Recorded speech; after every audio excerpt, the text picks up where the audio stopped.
நன்றி சொல்லி துதிச்சு மகிழுறேன். ஆமென். புழுதியில் புரண்ட என்னை, குப்பையில் கிடந்த, புழுதியில புரண்டேன், பாவத்துல சேத்துல புரண்டுகிட்டு இருந்த என்ன, ஆமென், குப்பையில் கிடந்த என்ன கண்மலை மேல் உயர்த்தி வச்ச உங்களை உயர்த்துவேன். இந்த சபை தான் கண்மலை. ஒரு ஆமென் சொல்லுங்க பாப்போம். எத்தனை பேர் சந்தோஷப்படுறீங்க நான் சபைக்குள்ள இருக்கிறேன்றதுக்காக? அல்லேலூயா. ஆமா, ஒரு தேவ பிள்ளை சந்தோஷப்படணும். நான் கர்த்தருடைய சமூகத்துல சபைக்குள்ள இருப்பது. ஏன்னா தேவன் சேர்த்துக் கொள்ளுகிற மனிதன். சொல்ல மாட்டேங்கிறீங்களே, வார வாரம் இந்த வசனம் சொல்றேன். தேவன் சேர்த்துக் கொள்ளுகிற மனிதன் பாக்கியவான். சொல்லுங்க, பாக்கியவான். நீங்க யாரு? உங்களை போல பாக்கியம் பெற்ற ஜனம் உலகத்திலே இல்ல. ஹல்லேலூயா. கர்த்தரை தெய்வமாய் கொண்ட ஜனம் பாக்கியம் உள்ளது. கர்த்தருக்கு ஸ்தோத்திரம். சேர்ந்து பண்ணலாமா? நீங்க செஞ்ச நன்மைகளை நினைச்சு பார்க்கிறேன். தினம் தினம் நன்றி சொல்லி துதிச்சு மகிழ்றேன். கைகளை தட்டி பண்ணலாமா? பண்ணலாமா? நீங்க செஞ்ச நன்மைகளை நினைச்சு பார்க்கிறேன். தினம் தினம் நன்றி சொல்லி துதிச்சு மகிழ்றேன். நீங்க செஞ்ச நன்மைகளை நினைச்சு பார்க்கிறேன். தினம் தினம் நன்றி சொல்லி துதிச்சு மகிழ்கிறேன். புழுதியில் புரண்ட என்னை, குப்பையில் கிடந்த என்னை, புழுதியில் புரண்ட என்னை, குப்பையில் கிடந்த என்னை கண்மலை மேல் உயர்த்தி வச்ச உம்மை உயர்த்துவேன். கண்மலை மேல் உயர்த்தி வச்ச உம்மை உயர்த்துவேன். நன்றி ஐயா, நன்றி ஐயா, நாளெல்லாம் உமக்கே நன்றி ஐயா, நன்றி ஐயா, நன்றி ஐயா, நாளெல்லாம் உமக்கே நன்றி ஐயா. நீங்க செஞ்ச நன்மைகளை நினைச்சு பார்க்கிறேன். தினம் தினம் நன்றி சொல்லி துதிச்சு மகிழ்கிறேன். நீங்க செஞ்ச நன்மைகளை நினைச்சு பார்க்கிறேன். பல்லமா?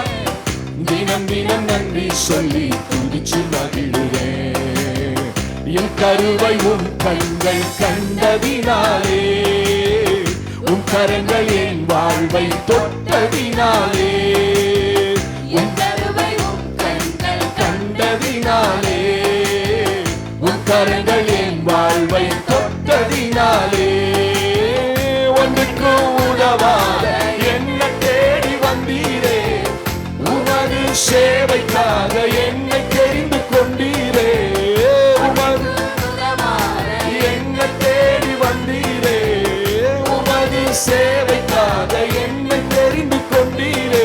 நன்றி ஐயா, நன்றி ஐயா, நாளெல்லாம் உமக்கே நன்றி ஐயா, நன்றி ஐயா, நன்றி ஐயா, நாளெல்லாம் உமக்கே நன்றி ஐயா. நீங்க செஞ்ச நன்மைகளை நினைச்சு பார்க்கிறேன். தினம் தினம் இயேசுவே துதிச்சு மகிழ்கிறேன். நீங்க செஞ்ச நன்மைகளை நினைச்சு வாயை திறந்து சொல்லுங்க, அப்பதான் அது ஏறெடுக்கப்படும். தினம் தினம் நன்றி சொல்லி துதிச்சு மகிழ்கிறேன். பாவியான என்னையும் நீ தேடி வந்தீரே, பயனுள்ள பாத்திரமாய் மாற்றி விட்டீரே. சொல்லுங்க, பாவியான என்னையும் நீ தேடி வந்தீரே, பயனுள்ள பாத்திரமாய் மாற்றி விட்டீரே. உமது மகிமைக்காக என்னை வணைந்து கொண்டீரே, உந்தன் நாம சொல்ல அதிகாரம் தந்தீரே. உமது மகிமைக்காக உந்தன் சாட்சியாக, உந்தன் சாட்சியாக என்னை நிறுத்திக் கொண்டீரே. நன்றி ஐயா, நன்றி ஐயா, நாளெல்லாம் உமக்கே நன்றி ஐயா, நன்றி ஐயா, நன்றி ஐயா, நாளெல்லாம் உமக்கே நன்றி ஐயா. நீங்க செஞ்ச நன்மைகளை நினைச்சு பார்க்கிறேன். சபையோடு சேர்ந்து பாடுங்க. தினம் தினம் நன்றி சொல்லி துதிச்சு மகிழ்கிறேன்.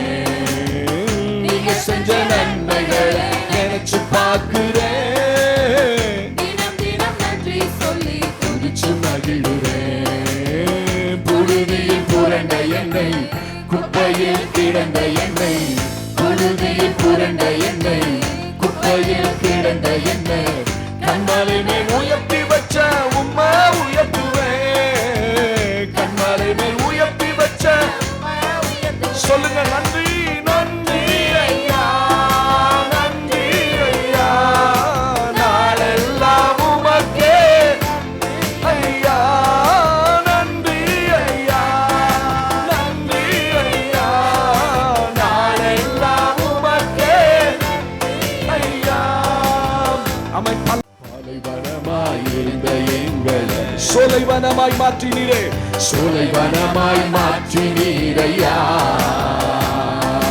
பாலைவனமாயிருந்த எங்களை எத்தனை சந்தோஷமா பாடுவீங்க. சொலைவனமாய் மாற்றினீரையா.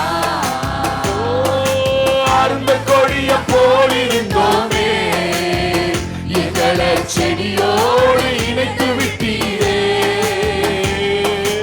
அருந்த கொடிய போலிருந்தோமே இயேசுவாகிய செடியோடு இணைத்து விட்டீரே. இணைத்து விட்டீரே. சந்தோஷமா சொல்லுங்க எங்களை செடியோட செடியோடு இணைத்து விட்டீரே. பாலைவனமாயிருந்த எங்களை சோலைவனமாய் மாற்றினீரையா. பாலைவனமாயிருந்த எங்களை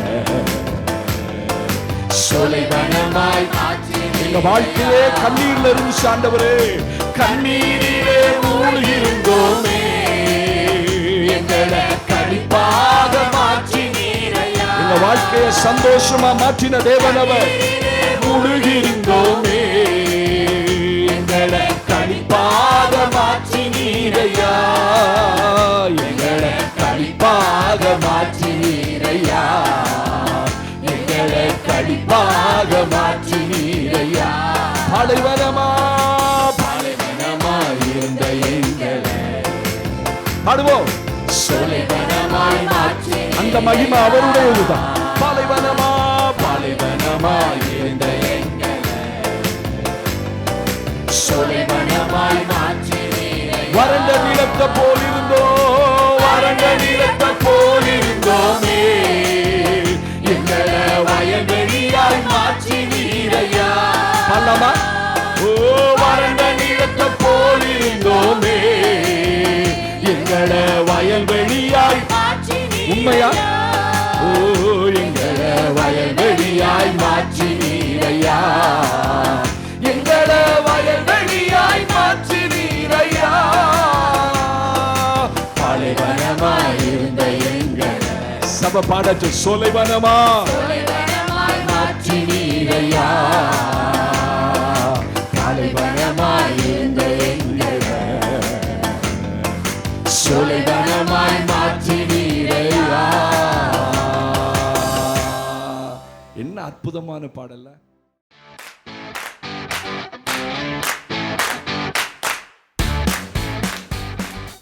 அல்லேலூயா. கர்த்தருடைய வார்த்தைக்கு நேராக நாம் கடந்து போகலாம். இன்றைக்கும் ஆண்டவர் நம்மோடு பேச தெரிந்து கொள்ளப்பட்ட வேத பகுதியை எடுத்து என்னோடு வாசியுங்கள். வெளிப்படுத்தின விசேஷம். கர்த்தர் இன்னைக்கு விசேஷமான ஒரு வார்த்தையை வைத்திருக்கிறார் என்று நான் விசுவாசிக்கிறேன். இந்த புக் ஆஃப் ரெவலேஷன் வெளிப்படுத்தின விசேஷத்துக்கு நேராக திருப்பிக் கொள்ளுங்கள். 20ஆம் அதிகாரத்திலே இந்த புக் ஆஃப் ரெவலேஷன் பைபிளுடைய கடைசி பக்கம் வந்துருங்க பின்னாடி. வெளிப்படுத்தின விசேஷம் 20ஆம் அதிகாரம் 11 முதல் 15 வசனங்களை வாசிக்கும்படி இப்பொழுது வாசிப்பார்கள். நீங்களும் மௌனமாக வாசிக்கும்படி உங்கள் அன்பாய் கேட்கிறேன். 20ஆம் அதிகாரம் 11 முதல் 15 வசனங்கள். பின்பு நான் பெரிய வெள்ளை சிங்காசனத்தையும் அதின்மேல் வீற்றிருக்கிறவரையும் கண்டேன். அவருடைய சமூகத்திலிருந்து பூமியும் வானமும் அகன்று போயின. அவைகளுக்கு இடம் காணப்படவில்லை.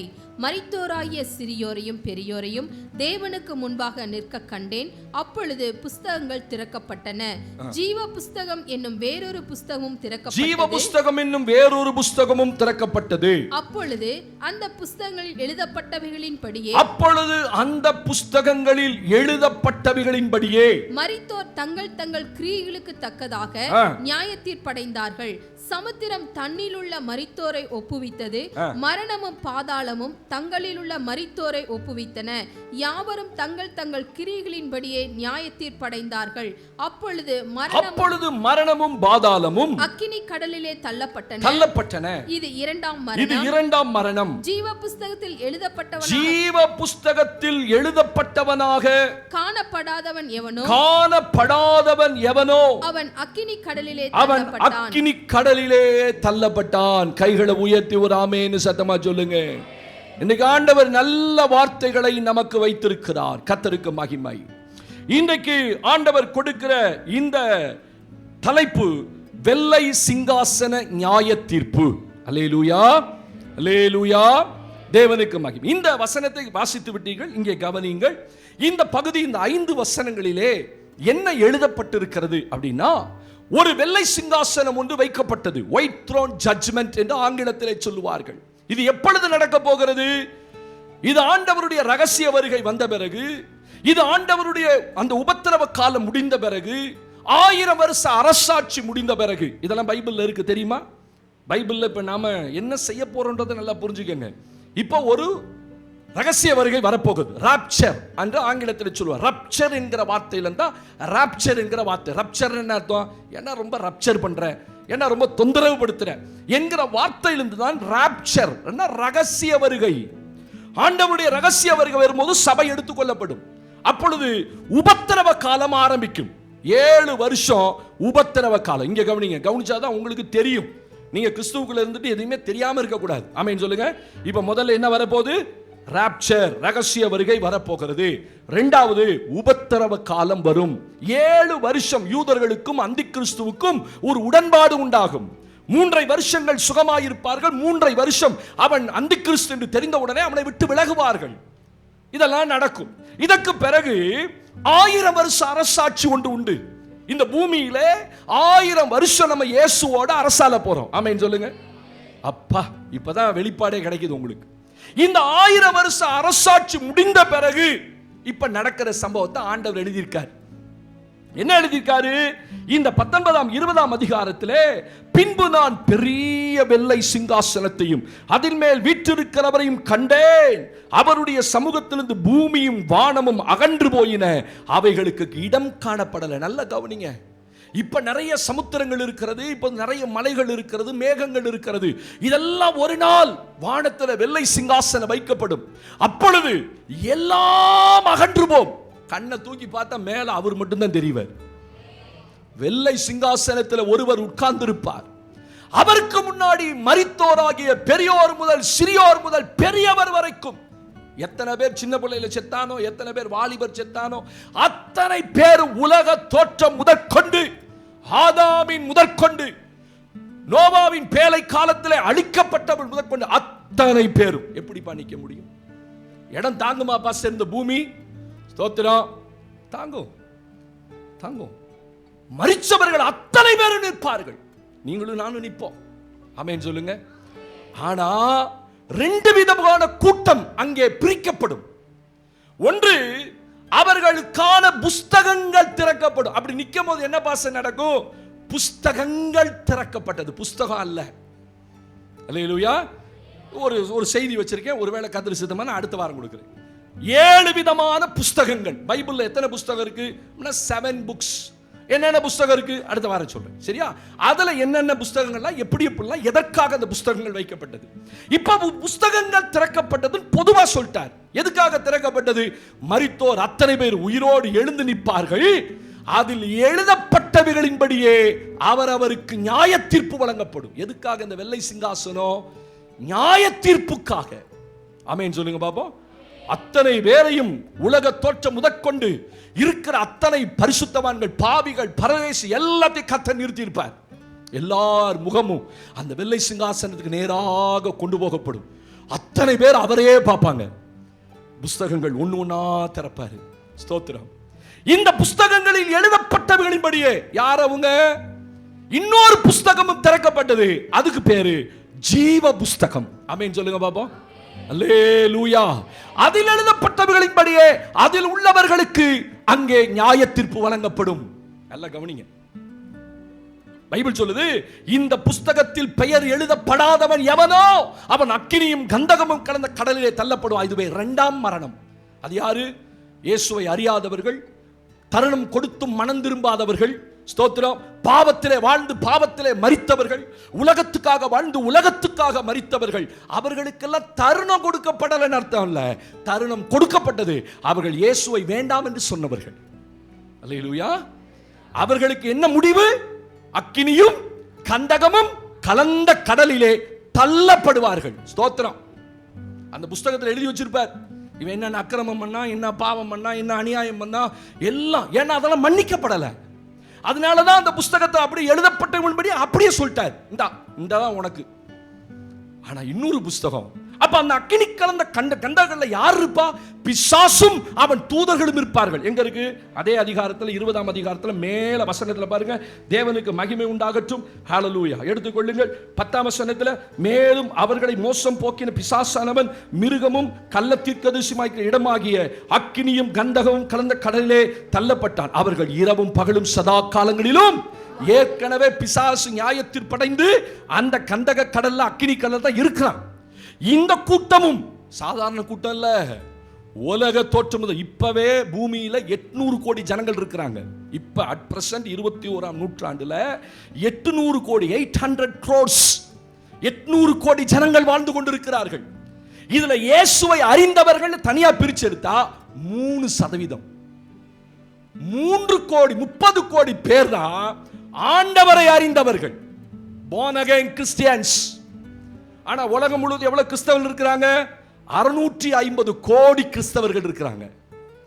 800 கோடி அவுட் ஆஃப் 800 crores ஜனங்கள்ல 600 கோடி பேர் கிறிஸ்துவை அறிந்தவர்கள். ஆனா ஒரு நாள் வரும், இந்த 800 கோடி பேருக்கும் இயேசு அறிவிக்கப்படுவார்.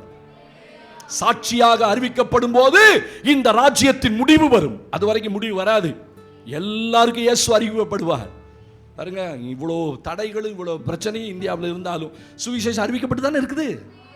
கிராமங்களை பூந்து செஞ்சுக்கிட்டு தானே இருக்கிறோம். இன்னமும் மனம் திரும்பிட்டு தானே இருக்கிறோம். ஒரு காலத்தில் ஒவ்வொருத்தனா மனம் திரும்பினா, இப்ப நார்த் இந்தியாவில் கூட்டம் கூட்டமா மனம் திரும்புறான். இப்ப உத்தரகாண்ட்ல ஒரு சட்டம் போட்டாங்க, மதமாற்ற தடை சட்டம். இனி யாரும் மனம் திரும்ப கூடாது. அங்க இருக்க மிஷனரி சொல்றாரு, ஏற்கனவே 40-50% மனம் திரும்பிட்டான், இனி அவனுக்கு எதுக்கு இந்த சட்டம்? இந்த சட்டம் ஒன்றும் வேலைக்கு ஆகாதான். ஏன்னா ஏற்கனவே நிறைய பேர் மனம் திரும்பிட்டாங்க, அங்க ஆண்டவரை ஏற்றுக்கொண்டாங்க. உத்தரகாண்ட்ல நம்ம நினைக்கிறோம் நார்த் இந்தியா பயங்கரம், கர்த்தர் பயங்கரமா கிரியை செய்றார். ஜனங்கள் கூட்டம் கூட்டமா கிராமம் கிராமமா மனம் திரும்புறாங்க. மிஷனரிகளை கர்த்தர் வல்லமையா பயன்படுத்துறார். சரி போக, இப்ப ஒரு கூட்டம் நியாயத்தீர்ப்படைந்து எங்க போயிடுச்சு? அக்கினியும் கந்தகமும். இந்த கூட்டம் யாரு? 20ஆம் அதிகாரத்தில் வாசிக்கிறோம். 15ஆம் வசனத்துல 13ஆம் வசனத்துல, சமுத்திரம் தண்ணீர் உள்ள மரித்தோரை ஒப்புவித்தது, மரணமும் பாதாளமும் தங்களில் உள்ள மரித்தோரை ஒப்புவித்தன, யாவரும் தங்கள் தங்கள் கிரியைகளின்படியே. கிரியைகளின்படியே இந்த பூமியில் அவன் என்ன செஞ்சான்? It is written. எல்லாம் எழுதப்பட்டு இருக்கிறது.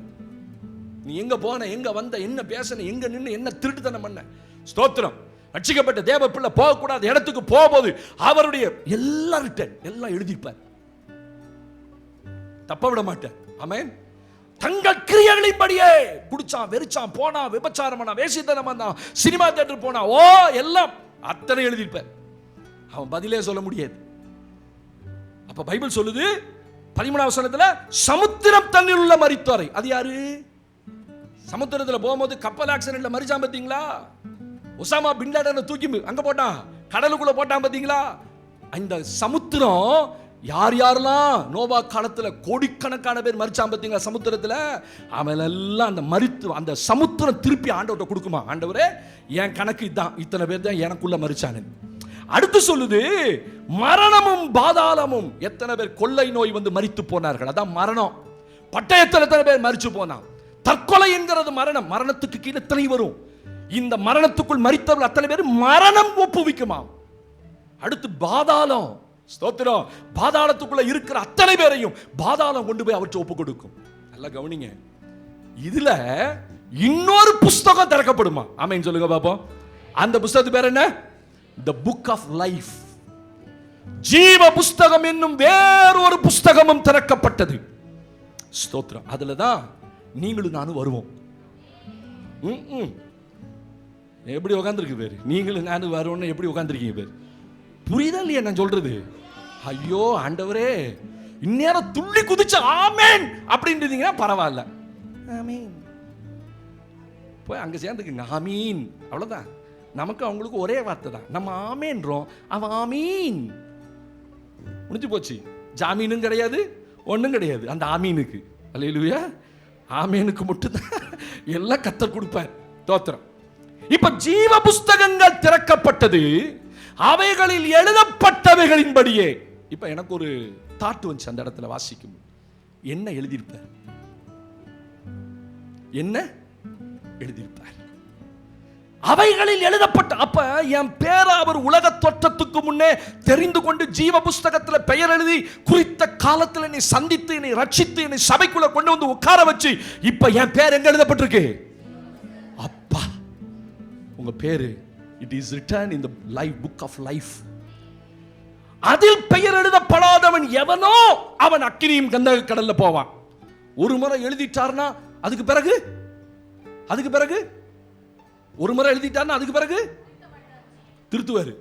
பார்த்தீங்களா? நான் இப்படின்னு உடனே இப்படின்றீங்க, அழிக்க மாட்டாருன்னு திருத்துவாரு. உட்காந்துக்கிட்டே உள்ள எல்லா வேலையும் பண்ண திருத்துவாரு. திருத்த மாட்டாரா? திருத்திடுவாரு, பேரை அழிச்சு விட்டுருவாரு. மோசே கேட்கிறான், ஜீவ புஸ்தகத்திலிருந்து என் பெயரை கிறுக்கி போடும் இவர்களுக்கு பதிலாக. ஜெபம் பண்ண, அவ்வளவுதான். இந்த ஜனங்களுக்கு பதிலாக நானே உம்மை விட்டு பிரியணும்னு பவுல் விரும்பினாரு. ஐயோ, இந்த ஜனங்கள் ரட்சிக்கப்பட்டா போதும், நாம் இதுக்கு போனா மரணத்துக்கு போனா பரவாயில்ல. கர்த்தருக்கு மகிமை உண்டாகட்டும். டைட்டானிக் கப்பல் உடைந்த போது அதுல ஒரு போதகர் பயணம் பண்ணி கொண்டிருந்தாராம். ஒரு போதகர் பயணம் பண்ணி கொண்டிருந்தார். அவர் ஒரு 6 வருஷ பையனோட, அவனுக்கு 6 மாசமோ 6 வயசோ. அப்ப டைட்டானிக் கப்பல் உடையுது. அவர் உள்ள உட்கார்ந்து அப்பதான் ஜெபம் பண்ணிட்டு இருக்கிறார். நைட்டு தன்னுடைய ஜெப நேரம், படுக்க போகும்போது ஜெபம் பண்ணிட்டு இருக்காரு. பயங்கர சத்தம், வெளியில ஓடி வந்து பார்க்கிறார், உடைய போகுது. அவருக்கு எப்படியோ ஒரு லைஃப் ஜாக்கெட் ஒன்று கிடைச்சது. போட்டுக்கொண்டு அந்த பிள்ளையை தூக்கி கொண்டு அந்த லைஃப் படகுல ஏறும்போது ஒரு மனுஷன் தண்ணிக்குள்ள விழுந்து கத்துறானா, ஐயோ ஐயோ காப்பாத்து காப்பாத்து. அப்ப அந்த பிள்ளையை வந்து அந்த படகுல கொடுத்துட்டு இந்த போதகர் கேட்டாரா, நீ ரட்சிக்கப்பட்டிருக்கியா? இயேசு உனக்கு தெரியுமா? ஐயோ இயேசுவை தெரியாது. டக்குன்னு தான் லைஃப் ஜாக்கெட்டை கழட்டி கொடுத்துட்டு அவர் கடலுக்குள்ள குச்சி அந்த மனுஷன் மேலே ஏற்றி விட்டான்.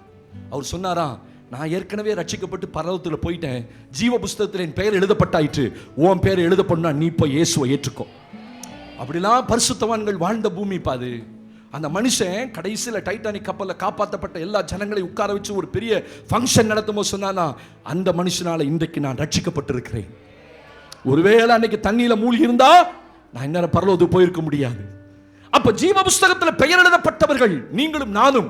இப்ப எனக்கு ஒரு கேள்வி, அதுல என்ன எழுதப்பட்டிருக்கும்? உங்களை பத்தி, என்ன பத்தி? ரொம்ப நல்லவன். ஹலோ, உங்களை பத்தி பயங்கர பரிசுத்தம், விசுவாசத்தை உச்சகட்டம். அப்படியா? எல்லா நாடகம் கத்திட்டு அங்கிட்டு போய் பக்க பக்க பக்க பக்க இங்கிலீஷ் பேசுறது. இது என்ன வாழ்க்கை? கேவலம். நல்ல சாட்சியே கிடையாது. ரோட்ல இறங்கிட்ட கலீஜி. எப்படிப்பா ரட்சிக்கப்பட்ட வாயிலிருந்து அப்படி வரும்? எனக்கு புரியல. அப்போ உனக்குள்ள வேற ஒரு ஆவி இருக்குது, வேற ஒரு ஆவி கிரியை செய்யுது. சபைக்குள்ள வரும்போது உங்களை பெரிய பரிசுத்தமானும் உங்களை பெரிய விசுவாசம் உள்ளவங்களும் உங்களை பெரிய மனுஷனுமா நீங்க நினைச்சுக்கிறீங்க. ஆண்டவர் மன்னிப்பாரு, நான் இல்லைன்னு சொல்ல. நல்லா கவனிங்க, நான் குறைகளை சுட்டி காட்டிட்டு மன்னிக்காம போக மாட்டேன். அதனாலதான் இங்க உட்கார்ந்து இருக்கிறோம். ஆமென். நம்ம செஞ்சதுக்கெல்லாம் ஆண்டவர் ஒன்னையும் கணக்கு தீர்த்து இருந்தான்னு வச்சுக்கோங்க. இதுக்கு அவன் சொல்லியிருப்பா, தூதனே இவனுக்கு இந்த பெருவரலை எடுத்துடு அப்படிம்பாரு. சோத்திரம். தூதனே இவனுக்கு இந்த கட்ட விரலை எடுத்து விடு. 4 கட்ட விரலையும் சோத்திரம். இந்த 2 விரல் கீழே 2 விரல் எடுத்து விட்டு அப்படின்னு சொல்லியிருந்தாருன்னா இன்னைக்கு நான் நிறைய பேத்துக்கு கட்ட விரல் இல்லாமல் தான் உட்காந்துருப்போம். சோத்திரம். என்னையும் சேர்த்து தான் சொல்றேன், நாங்க மட்டும் இல்லை, எல்லாத்துக்கும் சொல்றேன். அதையும் கணக்கு தீர்த்திருந்தான், அவர் கணக்கு தீர்க்கல. ஆமென் சொல்லுங்க பாப்பா. அவர் ரத்தம் இன்னும் இன்றும் என்னை நீதிமானாய் மாற்றிக்கொண்டே இருக்கிறது. அவர் ரத்தம் இன்றைக்கும் எனக்காக பரிந்து பேசிக்கொண்டே இருக்கிறது. அந்த ரத்தம் இன்றைக்கும் எனக்காக சேவை செய்து கொண்டே இருக்கிறது. இன்னைக்கு ஸ்டில் அந்த ரத்தத்தினால தான் நான் இன்னைக்கு நின்றுட்டு இருக்கிறேன். எத்தனை பிரச்சனை, எத்தனை குறைவுகள் என் வாழ்க்கையில, ஆனாலும் ஆண்டவர் என்ன இன்னைக்கு வச்சிருக்காரு. இப்ப என்ன எழுதியிருப்பார்? ஒரு 7 காரியம் நான் சொல்ற வேகமா. அதுல நீங்க என்ன காரியத்தை இந்த பூமியில கிரியைகளின்படி, இந்த கிரியைகள் தான் இன்னைக்கு அதுல எழுதப்பட்டு இருக்கும். நான் வீடு கட்டினேன் ஆண்டவரே, என் பிள்ளைய பாதுகாத்தேன், படிக்க வச்ச ஆண்டவரே, அதெல்லாம் எழுத மாட்டாரு. ஆமென். நான் என் பிள்ளைய கஷ்டப்பட்டு கண்ணீர் விட்டு ஆண்டவரை படிக்க வச்சேன், என் பிள்ளை நெஞ்சில் எட்டி உதைக்கிறான், அதெல்லாம் எழுத மாட்டாரு.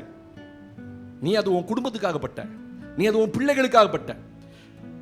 தேவனுக்காக என்ன செஞ்ச கிரியைகள், தேவனுக்குள்ளாக என்ன செய்தாய், கிறிஸ்துவுக்குள்ளாக கிறிஸ்துவுக்காக என்ன செய்தாய், அதுதான் கிரியை. பூமியும் அந்த கிரியைகள் ஒளிந்து போகும்பா. கர்த்தருக்காக என்ன, அதுதாங்க எழுதி வச்சிருப்பாரு. அதுக்காக தான் கர்த்தர் உங்களை சபைக்குள்ள கொண்டு வந்தாரு. ஹல்லேலூயா. அதுக்காக தான் இந்த கிறிஸ்தவ வாழ்க்கை. ஏதோ கிறிஸ்தவ என்ற பெயரை தரித்துக் கொள்வதற்கோ, ஞானஸ்நானம் எடுத்து ஒரு பெந்தெகோஸ்து விசுவாசிய சபையில உட்கார வச்சு உங்களை அழகு பார்க்கிறதுக்கோ கர்த்தர் கொண்டு வரல. இப்ப அந்த புஸ்தகத்துல என்ன எழுதியிருப்பார்,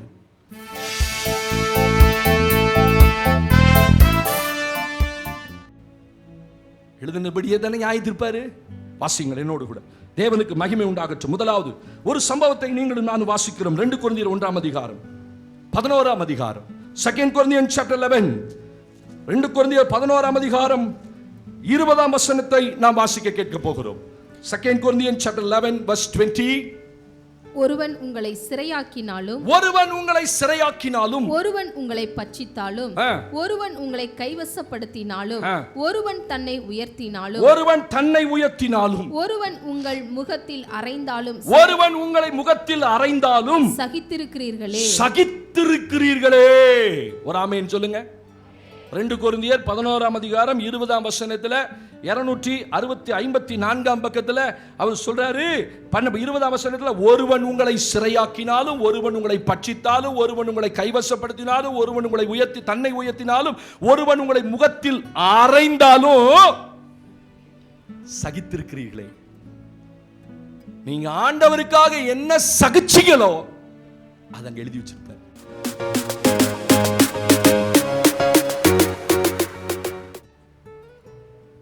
ஆமென். ஜீவ புஸ்தகத்தில் உங்க பெயர் எழுதப்பட்டது ஒண்ணு பெரிய காரியம் இல்ல.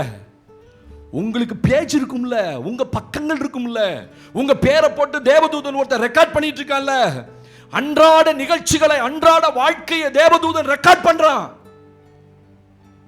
ஒவ்வொரு நிமிஷம் இந்த பூமியில ஒரு தேவ பிள்ளை என்ன பண்றாங்க, it is recorded, it is written. ஒரு தேவதூதன், ஏன்னா உங்களுக்குரிய தேவதூதன் தினமும் போய் பரமபிதாவை தரிசிக்கிறானா. சும்மா ஏன் போய் தரிசிக்கணும், அப்ப போய் ரிப்போர்ட் கொடுக்கிறான். அவன் தினந்தோறும் பரமபிதாவின் முகத்தை தரிசிக்கிறான். தேவதூதன், பைபிள் சொல்லுது உங்களுக்குரிய தேவதூதன். அப்ப உங்களுக்கு உங்க பக்கத்துல இருக்க ஒரு தேவதூதன் உங்களை பத்தி பரலோகத்துக்கு ரிப்போர்ட் கொடுப்பான். இன்னைக்கு இந்த அம்மா இங்க போச்சு, இங்க வேஸ்டா உட்காந்து இப்படி பேசிச்சு, அடுத்தவனை பேசிச்சு, அடுத்தவன் குடும்பத்தை கெடுக்கிறதுக்காக திட்டம் போட்டா எல்லாம் பேசுவான். ஆண்டவர் ரொம்ப துக்கப்படுவார். அப்ப பைபிள் சொல்லுது என்ன எழுதப்பட்டிருக்கணும், என்ன எழுதப்படணும் சொல்றாரு. ஒருவன் உங்களை சிறையாக்கினால், அடிமைப்படுத்தினால், நீங்க கிறிஸ்தவன் தெரிஞ்சு உங்களை ஒரு பொருட்டா மதிக்காம உங்களை சீன்ற மாதிரி பார்த்தானா, அதுதான் நீங்க தேவனுக்காக படுகிற என்னது ஸ்தோத்திரம். அதுல சொல்லப்பட்டிருக்கு இல்லையா, ஆண்டவர். ஒருவன் உங்களை சிறையாக்கினாலும், சரி கடைசி பகுதியை வாசிங்க. ஒருவன் உங்களை முகத்தில் அறைந்தாலும், உங்களை முகத்தில் அறைந்தாலும் சகித்திருக்கிறீர்களே. நீங்க ஆண்டவருக்காக இந்த பூமியில ஆண்டவருடைய நாமத்தின் நிமித்தம் என்ன சகிச்சீங்க, அதை தான் எழுதுவேன். இயேசுவின் நாமத்துக்காக என் கணவர் என்ன அடிச்சாரு, இயேசுவின் நாமத்துக்காக பக்கத்து வீட்டுக்காரர் என்ன அடிச்சான். சோத்திரம். நீ கிறிஸ்தவனா அப்படின்னு உங்களை அடிச்சானா, அதை தான் அங்க எழுதுறாரு. சகித்திருக்கிறீர்களே. திருப்பி ஒன்னும் பேசல, திருப்பி ஒன்னு எதிர்ப்பு காட்டல, நீ ஒழுங்கா உன் தெய்வம் ஒழுங்கா நான் பேசல, சகித்திருக்கிறேன் அப்படின்னா திருப்பி ஒன்னும் நான் செய்யல. அவர் நாமத்துக்காய் அவமானப்பட பாத்திரராய் எண்ணப்பட்டபடியினால் சந்தோஷமாய் போனார்கள். அப்போஸ்தலர் 5 அதிகாரத்தில் அப்போஸ்தலர் தூக்கி போட்டு இழுத்து அடிக்கிறான். நகரத்துக்கு வெளியே கொண்டு போய் அப்போஸ்தலர் சாத்துறான். எந்திரிச்சு தட்டி விட்டுட்டு சொல்றான், அவர் நாமத்துக்கு அவமானப்பட அவர் என்னை பாத்திரராய் எண்ணினபடினாலே நாங்க சந்தோஷமா போறோம். அதை தான் எழுதுவாரு. நீங்க கிறிஸ்துவுக்கு ஒருவன் உங்களை அடிமைப்படுத்தினாலும், ஒருவன் உங்களை என்ன செய்யணும், 5 காரியம் எழுதுறாரு பாருங்க. ஆண்டவருக்கு மகிமை உண்டாகட்டும். ஒருவன் உங்களை பட்சித்தாலும், ஏமாத்தினாலும், ஒருவன் உங்களை ஓ கைவசப்படுத்தினாலும், உங்களை கைக்கூலியா வச்சுக்கிட்டாலும், ஒருவன் தன்னை உயர்த்தினாலும், ஒருவன் உங்களுக்கு முன்னாடி தன்னை உயர்த்துறான். நான் யார் தெரியுமா? நான் அந்த கட்சியை சேர்ந்தவன், இந்த கட்சியை சேர்ந்த, ஒண்ணுமில்லாம பண்ணிடுவேன் பார் அப்படின்னு சொன்னாலும், ஒருவன் உங்களை முகத்தில் அறைந்தாலும், ஓ கடைசி என்ன செஞ்சுட்டான்? ஓங்கி ஒரு அறை விட்டுட்டான். ஓங்கி ஒரு அறை விட்ட. செஞ்ச தப்புக்காக அரைஞ்சா அது எழுதப்படாது. கிறிஸ்துவுக்காக நீங்கள் சகிக்கிறீங்க பாத்தீங்களா, அததான் ஜீவ புஸ்தகத்தில் என்ன செய்வாராம்? எழுதி வைப்பாராம். உங்க பக்கத்தில் எழுதுவாரு. எவெல்லாம் உங்களை திட்டினா, எவெல்லாம் உங்களை அடிமைப்படுத்தினா, எவெல்லாம் உங்களை கிறிஸ்தவன்ற நாமத்தின் நிமித்தம் நிந்தித்தான், எவெல்லாம் உங்களுக்கு விரோதமா தன்னை உயர்த்தினான், அப்பெல்லாம் நீங்க பேசாம இருந்தீங்க பாத்தீங்களா, சகித்திருக்கிறீர்களே. ஏன்னா இயேசு இந்த பூமியில் என்ன செஞ்சாரு? அவர் சிலுவையை சகித்தார். எபிரேயர் 12ஆம் அதிகாரத்திலே 3ஆம் வசனத்தில் எழுதப்பட்டிருக்கிறது. புக் ஆஃப் ஹீப்ரூஸ் சாப்டர் 12, எபிரேயர் நிருபத்திலே 12ஆம் அதிகாரத்திலே 3ஆம் வசனத்திலே ஆண்டவரை குறித்து எழுதப்பட்ட வசனத்தை வாசியுங்கள். ஆகையால் நீங்கள் இளைப்புள்ளவர்களாய் உங்கள் ஆத்துமாக்களில் சோர்ந்து போகாதபடிக்கு தமக்கு விரோதமாய் பாவிகளால் செய்யப்பட்ட, நல்ல கவனிங்க, அங்க எழுதுறார் தமக்கு விரோதமாய் பாவிகளால், அவங்க நல்லவங்க பாவிகளால் செய்யப்பட்ட இவ்விதமான விபரீதங்களை சகித்த, அண்டர்லைன் தட் வேர்ட், சகித்த இயேசுவையே நினைத்துக் கொள்ளுங்கள். ஆமென் சொல்லுங்க பாப்போம். அப்ப ஆண்டவர் இந்த பூமியில இருந்தபோது பாவிகளால் தனக்கு விரோதமாய் செய்யப்பட்டதுக்கு எதிர்த்தவர் நிக்கல. அதுதான் நமக்கு அவர் கற்றுக் கொடுக்கிறார். கிறிஸ்தவ வாழ்க்கை என்பது சகிப்பு. ஆமென். ஏற்றுக்கொள்வது, அக்செப்ட் பண்றது. என் வாழ்க்கையில தேவன் என்னை யாராவது நிந்திக்கிறானா, யாராவது தூஷிக்கிறானா, யாராவது அவர் நாமத்தின் நிமித்தம் என்னை ஏசுறானா, கர்த்தருக்கு ஸ்தோத்திரம். அது எப்படி பாஸ்டர்? நான் விட மாட்டேன் பாஸ்டர். அப்படி அல்ல. அல்லேலூயா சொல்லுங்க, அல்லேலூயா சொல்லுங்க. உங்க உறவுகள், உங்க இனஜன பந்து, உங்க சொந்தம் இயேசுவை நம்புறதுனால உங்களை கேவலமா பேசுவான். ஆனா நீங்க சிரிச்சுக்கிட்டே போ. அல்லேலூயா. கலெக்டரேட்ல ஒரு பிரச்சனை. சத்தியமங்கலத்தில் ஒரு பாஸ்டர் அடிச்சிட்டான் குத்தன். இப்போதான் அடங்கி இருக்கு கொஞ்சம். சத்தியமங்கலத்தில் ஒரு பாஸ்டர் இழுத்து போட்டு வண்டியில் காரில் போனோன்னு இழுத்து தூக்கி அடிச்சிட்டான். அவனை கொண்டு வந்து பெடிஷன் போட்டு கலெக்டர் வர சொல்லிட்டாரு. பீஸ் மீட்டிங் போட்டிருக்காங்க. அந்த குரூப் எல்லாம் அந்த பக்கம், அவனும் இன்னொருத்தன் தான் வந்தான். நாங்கள் ஒரு 20-30 பேர் போயிருக்கோம். எங்களை பார்த்தோன்னே ஃபோன் பண்ணி எல்லாத்தையும் வர சொல்லிட்டான். அவன் பக்கத்தில் ஒரு 20 பேர் நிற்கிறாங்க. இங்கேருந்து ஒரு பாஸ்டர், இப்போ பாருங்க நான் எப்படி பார்க்குறேன் பாருங்க அவனை அப்படின்னாரு. ஏய் சும்மாறா, அவனே சும்மா தானே இருக்கான். இப்போ பாரு நான் எப்படி முறைக்கிறேன் பாரு அவனை. நான் சொன்னேன், அவனுக்குள்ள இருக்க ஆவி வேற, நமக்குள்ள இருக்க ஆவி வேற. நீ ஸ்மைல் பண்ணினா அவன் நம்மளோட சேருவான். நீ இங்க நின்று முறைச்சிக்கிட்டு இருந்தீனா, இவர் முறைக்கிறான்னு என்னமோ பேசுறேன்னு பார்த்துட்டான். அவன் அங்கிருந்து இப்படின்னு ஒரு முறைச்சான் பாருங்க, திரும்பிக்கிட்டாரு. ஏன்னா குறி வச்சுட்டான். என்ன பண்றது? யாரான்னு பார்த்துட்டு என்ன பண்றது? ஒண்ணு பயம், வீரம் இருந்தா செய்யணும். இங்க நாங்களாம் இருக்கிற தைரியத்துக்கு நீங்க பாருங்க எப்படி முறைக்கிறேன் பாருங்க அப்படின்னு முறைச்சாரு பாருங்க. எனக்கு முறைக்க தெரியல, அவர் ரொம்ப அழகா முறைச்சாரு. இப்படி மீசை முறைக்கிட்டு இப்படியே முடிச்சாரு. நான் சொன்னேன், அடுத்த கல்லு வாங்க தான், உன் சர்ச்சைக்கு தான். அவனுக்குள்ள இருக்க ஆவி வேற, நமக்குள்ள இருக்க ஆவி வேற. அவன் செய்யறபடி நம்ம செய்ய முடியாது. ஆமென். ஸ்தேவானை கல்லறியும் போது அவன் சகித்துக் கொண்டது போது அவன் சொன்னான், இயேசுவே இவர்கள் மேல் இந்த குற்றத்தை சுமத்தாதிரும். அப்படியே இயேசுவை பிரதிபலிச்சான். ஒன்னு சொல்லிடாதீங்க, இவன் மேல அந்த குற்றத்தை சுமத்தாது. அவர்கள் எல்லாரும் அவனை பார்த்து பல்லை கடித்தார்கள். பல்ல நர நர நர நரன் கடிக்கிறானுங்க ஸ்தேவானை பார்த்து. ஏன்னா அவன் இயேசுக்கு சாட்சியா நிக்கிறான். சில நேரத்தில் உங்க குடும்பத்தில் நீங்க அப்படி ஆண்டவருக்காக நிற்கும் போது சில நேரத்தில் சில காரியங்களை சகிக்க வேண்டி வரும். பாவிகளால் இப்படிப்பட்ட விபரீதங்களை சகித்தவரை நினைத்துக் கொள்ளுங்கள். பரலோகத்தில் சும்மா இல்லை. ஜீவ புஸ்தகம், கிறிஸ்தவ வாழ்க்கை சும்மா இல்லை. ஏதோ சும்மா அலங்கார பொம்மையா வந்துட்டு போறது இல்லை. அவருக்காக, அவர் நாமத்துக்காக எதை சகித்தீர்களோ அதை அங்க எழுதி வைத்திருப்பார். புஸ்தகத்தை திருப்புவார். மகனே வா, மகளே வா, என் நாமத்துக்காக நீ எவ்வளவு சகிச்சல்ல. பேதுருவின் புஸ்தகத்தில் ஒரு வசனத்தை நம்ம வாசிக்கிறோம். ஆண்டவருக்கு மகிமை உண்டாகட்டும். 1 பேதுருவின் புஸ்தகம் 2ஆம் அதிகாரம் 19-20 வசனங்களை நான் வாசித்து கடந்து போகலாம். பின்னாடி வந்துருங்க. 1 பேதுருவின் புஸ்தகம் 2ஆம் அதிகாரம். தேவனுக்கு மகிமை உண்டாகட்டும். 1 பேதுரு 2ஆம் அதிகாரம் 19-20 வசனங்களை வாசிருங்க. ஏனெனில் தேவன் மேல் பற்றுதலாய் இருக்கிற, கவனிங்க, தேவன் மேல் பற்றுதலாய் இருக்கிற மனசாட்சி நிமித்தம் ஒருவன் அநியாயமாய் பாடுபட்டு உபத்திரவங்களை பொறுமையாய் சகித்தால் அதுவே பிரீதியாய் இருக்கும். நீங்கள் குற்றம் செய்து அடிக்கப்படும் போது பொறுமையோட சகித்தால் அதனால் என்ன கீர்த்தி உண்டு? நீங்கள் நன்மை செய்து பாடுபடும் போது பொறுமையோட சகித்தால் அதுவே தேவனுக்கு முன்பாக பிரீதியாய் இருக்கும். தெளிவா எழுதுறாரு அப்போஸ்தலனாகிய பவுல், மிக தெளிவாக எழுதுகிறார். நீங்கள் ஏனெனில் தேவன் மேல் பற்றுதலாய் இருக்கிற மனசாட்சி நிமித்தம். நான் யார் நிமித்தம் யார் நிமித்தம் இதெல்லாம் சகிக்கிறேன்? அவர் நிமித்தம். தேவன் மேல் பற்றுதலாய் இருக்கிற தேவனை மட்டும் நீங்க அறியலனா நீங்க பழைய ஆளா இருந்திருப்பீங்க. ஆமாவா இல்லையா? நீங்க மட்டும் ரட்சிக்கப்படலன்னா இந்நேரம் உங்க புருஷன் இவ்வளவு தைரியமா உங்கள்கிட்ட பேசுவாரா? அது சில சொல்லுவீங்க, எல்லாரும் இல்லை, சில சொல்லுவாங்க, ஏன் நான் மட்டும் அன்னைக்கு இருந்த ஆளா இருந்திருந்தேன் பாஸ்டர், இவனை சுண்டிருப்பேன். தோத்திரம். பரவாயில்லையே, புருஷனை சுண்டுறாங்களாம். தோத்திரம் அப்படின்னா அந்த அளவுக்கு ஃபிங்கர் டிப்ல வச்சு இப்போ என்ன இருந்தாலும் தைரியமா அடிக்கிறான் கட்டை எடுத்து. ஏன்னா நான் அடிக்க மாட்டேன்ற தைரியம். இந்த மாதிரி சொல்லுது, நான் அடிக்க மாட்டேன்ற தைரியத்துல இறைவனை கொள்றேன் கட்டை எடுக்கிறான். தோத்திரம்.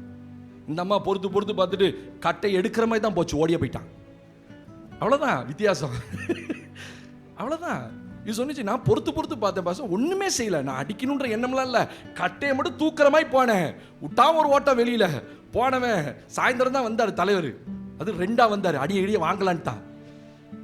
இந்த சாராய கேஸில் பிடிக்கிறவங்களாம் பார்த்துருக்கீங்களா? நல்ல மடக்கு சாராயத்தை குடிச்சுக்குவான், ஏன்னா அடிச்சா தெரியாது. அது போல் வீட்டுக்கு வரும்போது நல்லா ஃபுல்லு மப்பில் வரது, ஏன்னா இங்கே அடிக்கடி ஒழிஞ்சா சமாளிக்கணுமே. அது சொல்ல, ஒரு காலத்தில் தேவன் மேல் இருக்க பற்றுதல் நிமித்தம், மனசாட்சி நிமித்தம் நான் அந்த பாடுகள் எல்லாம் சகிக்கிறேன். ஆமென்.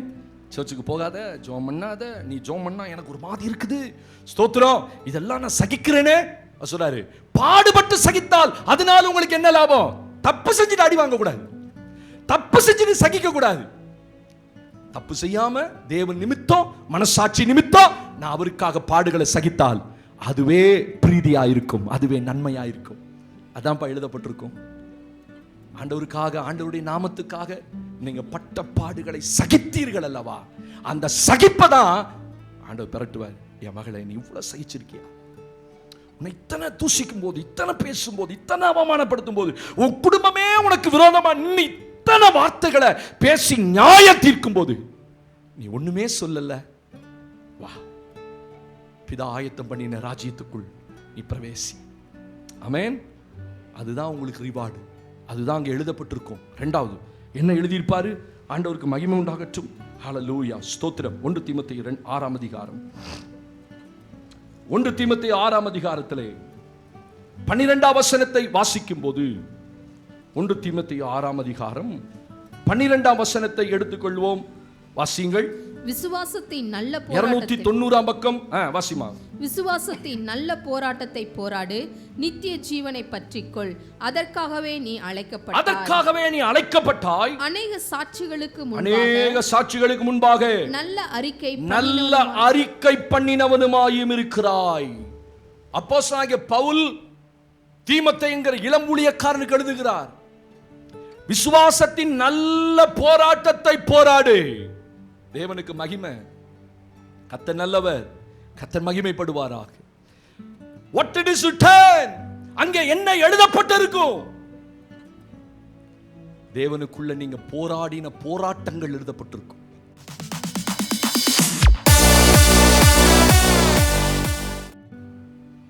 இது என்ன போராட்டம்? விசுவாசத்தின் நல்ல போராட்டத்தை போராடு. பவுல் சொல்றாரு. பவுல் எழுதும்போது சொல்றாரு தீமோத்தேயுக்கு அடுத்த அதிகாரத்தில் 2 தீமோத்தேயுல, நல்ல போராட்டத்தை போராடினேன், ஓட்டத்தை முடித்தேன். I fought a good fight. கிறிஸ்தவ வாழ்க்கை சும்மா இல்ல, அது போராட்டம் உள்ள வாழ்க்கை. ஆமென். அதுல ஜெயிச்சவங்க பேர் மட்டும் தான் அங்க எழுதுவாரு, தோத்தவங்க பேரு. எத்தனையோ பேர் அழைக்கப்பட்டாங்க. ஆண்டவர் சொன்னார், அழைக்கப்பட்டவர் அநேகர், தெரிந்து கொள்ளப்பட்டவர் சிலர். ஸ்தோத்திரம். கடைசி வரைக்கும் இருப்பவனே ரட்சிக்கப்படுவான், கடைசி வரைக்கும் நிலைத்திருப்பவனே ரட்சிக்கப்படுவான். ஸ்தோத்திரம். கவனிச்சிங்களா? கிறிஸ்தவ வாழ்க்கையில ஏதோ ஆரம்பிச்சு பாதியில விட்டுட்டு போய் என் வாழ்க்கையை விட்டுட்டு போறது அல்ல. கடைசி வரைக்கும் போராடணும். என்ன போராடணும்? விசுவாசத்தின், சொல்லுங்க, விசுவாசத்தின் நல்ல போராட்டம். இந்த ஆவிக்குரிய வாழ்க்கை, இந்த கிறிஸ்தவ வாழ்க்கையிலேயே போராடாத வாழ்க்கை ஒண்ணு இருக்கு. நீங்க கிறிஸ்துவுக்குள்ள இருக்கலாம், ஆனா போராடாம இருக்கலாம். எப்படி? கண்ணு காணாம, எதிர்த்து நிக்காம, பாவத்துக்கு விரோதமா போராடாம, பாவத்தை அட்ஜஸ்ட் பண்ணிக்கிட்டு. ஸ்தோத்திரம். அதுதான் பவுல் எபிரேய திருச்சபைக்கு எழுதும்போது, நீங்கள் பாவத்துக்கு விரோதமாய் போராடுகிறதில் ரத்தம் சிந்தத்தக்க அளவுக்கு இன்னும் போராடவில்லையே. ரத்தம் சிந்துற வரைக்கும் போராடணுன்றாரு. பாவத்துக்கு விரோதமா விசுவாசத்தின் நல்ல போராட்டம். ஸ்தோத்திரம். அப்ப இந்த வாழ்க்கையில, ஆவிக்குரிய வாழ்க்கையில நிறைய போராட்டங்கள் இருக்கிறது. எபேசியர் 6:12 சொல்லுது, நமக்கு போராட்டம் உண்டு. எங்க போராட்டம்? அசுத்தாவிகளோட, வான மண்டலத்தில் பொல்லாதவை சேனைகளோடு, துரைத்தனங்களோடு, அதிகாரங்களோடு, அந்தகாரத்தில் லோகாதிபதி, பிரபஞ்சத்தின் அந்தகார லோகாதிபதி. உங்களுக்கு போராட்டம் உண்டு. இதுல தோத்து போறவங்களும் இருக்கிறாங்க, ஜெயிக்கிறவங்களும் இருக்கிறாங்க. இங்கதான் விஷயமே இருக்கு. அதனாலதான் வெளிப்படுத்த விசேஷம் எழுதும்போது ஆண்டவர் சொல்றாரு, ஜெயம் கொள்ளுகிறவன் எவனோ அவன் எல்லாவற்றையும் சுதந்தரிப்பான். ஏன்னா இந்த ஓட்டத்துல தோற்று போகிறவங்களும் இருக்கிறாங்க. எத்தனை பேர் ஆவிக்குரிய வாழ்க்கையில பாதியிலே முடியாம ஓடிடுறாங்கல்ல, பின்மாற்றத்தில் போயிடுறான், வேணான்ட்டு போயிடுறான். எங்க வீட்டுக்கார் வேணான்னு சொன்னாரு, என் மகன் வேணான்னு சொன்னா. என் மகன் வேணான்னு சொன்னதுக்கு, மக வேணான்னு சொன்னதுக்கு, புருஷன் வேணான்னு சொன்னதுக்கு இயேசுவை விடுவியா? இன்னைக்கு ஒரு கூட்டம் அப்படிதான் இன்னைக்கு நிறைய பின்மாற்றத்தில் உட்கார்ந்துருக்கு. அவங்க வேணான்னாங்க, இவங்க வேணான்னாங்க. ஸ்தோத்திரம். பவுல் சொல்றார், எழுதுறார் தீமோத்தேயுக்கு, நீ விசுவாசத்தின் நல்ல போராட்டத்தை போராடு, அதற்கென்றே நீ அழைக்கப்பட்டிருக்கிறாய். It's not an ordinary fight, it's a good fight. It's called as a good fight. இந்த பாடுகளுக்கு, இந்த பிரச்சனைகள், வியாதி, பலவீனத்துல ஆண்டவருக்காக நிக்கிறோம், போராட்டத்துல நிக்கிறோம், பிரச்சனையை சகிக்கிறோம். ஸ்தோத்திரம். அசுத்தாவிகள் போராடுது, அதுக்காக பயந்துட்டு ஓடுனா? நான் சின்ன பிள்ளையா இருக்கும்போது நான் யோசித்து பார்க்கிறேன், பிசாசுனா எனக்கு ரொம்ப பயம். அல்லேலூயா. அப்படிதானே? நாங்களாம் இன்னும் பயப்படுறோம் பாஸ்டர். பிசாசுனா அப்படி பயப்படுவேன். இருட்ட கண்டா பயம், அந்த ரூமுக்கு போக மாட்டேன், இந்த ரூமுக்கு போக மாட்டேன். அப்படி சின்னதுல ரொம்ப கட்டப்பட்டிருந்தேன்.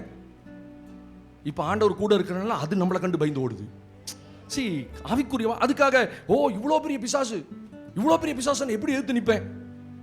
அவன் எவ்வளோ பெரிய ஆளா இருந்தாலும் சரி, உலகத்தில் இருக்கிறவனிலும் எங்களில் இருக்கிறவர் பெரியவர். நல்ல கையை தட்டி ஆண்டவர் நாமத்தை மகிமைப்படுத்துங்க பார்ப்போம். உலகத்தில் இருக்கிறவனிலும், இந்த ரெங்கம்பாளையத்தில் இருக்கிறவனிலும், ஈரோட்டுக்குள்ள இருக்கிறவனிலும், I declare in the name of Jesus, என் தேவன் பெரியவர். நான் ஆராதிக்கிற தேவன் பெரியவர். ஆரம்ப நாட்கள் அந்த போராட்டங்கள் வந்தபோது ரொம்ப பயந்தேன்.